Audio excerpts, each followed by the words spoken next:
Bonjour Renaud. Bonjour Oswald. Alors, laquelle revue de presse démarre avec les obsèques du Premier ministre Ahmed Bakayoko. La nation lui rend hommage aujourd'hui.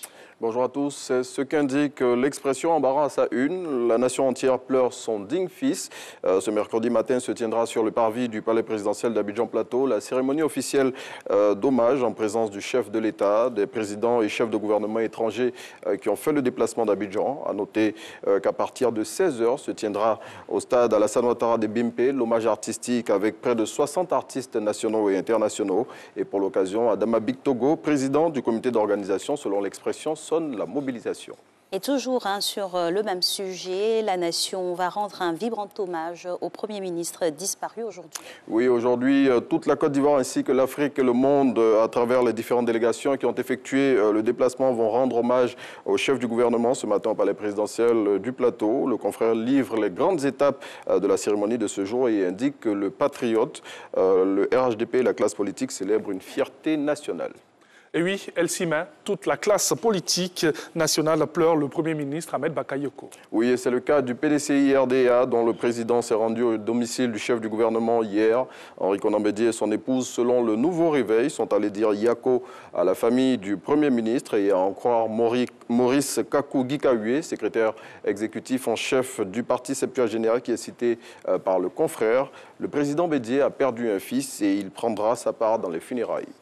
Et avant même l'arrivée de la dépouille du Premier ministre sur la terre de ses ancêtres à Séguéla, l'heure est à l'apaisement. Oui, la jeunesse du Ourodougou demande pardon au président de la République selon Le Matin.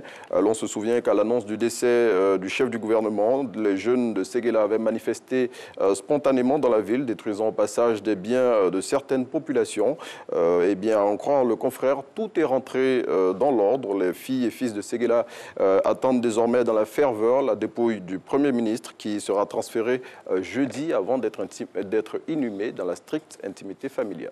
Et dans cette revue de presse, l'Inter fait des confidences sur le Premier ministre Ahmed Bakayoko. Oui, et le confrère livre notamment le dernier message du chef du gouvernement à Adama Bictogo, directeur exécutif du Rassemblement des Oufouettistes pour la démocratie et la paix.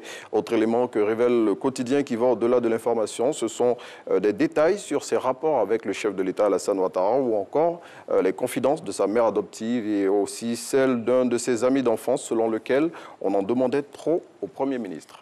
Et confidence pour confidence, celles qui arrivent sont faites par une personnalité internationale, M. Alpha Bari. Oui, le ministre des Affaires étrangères du Burkina Faso revient sur un pan de la vie du Premier ministre lorsque celui-ci étudiait notamment au pays des hommes intègres. L'homme politique burkinabé, qui est un ami de longue date du Premier ministre Ahmed Bakayoko, indique notamment que celui-ci projetait d'amener ses enfants visiter la cour qu'il habitait pendant ses années estudiantines au pays des hommes intègres. Il revient aussi sur la fidélité dont a toujours fait preuve Ahmed Bakayoko en amitié.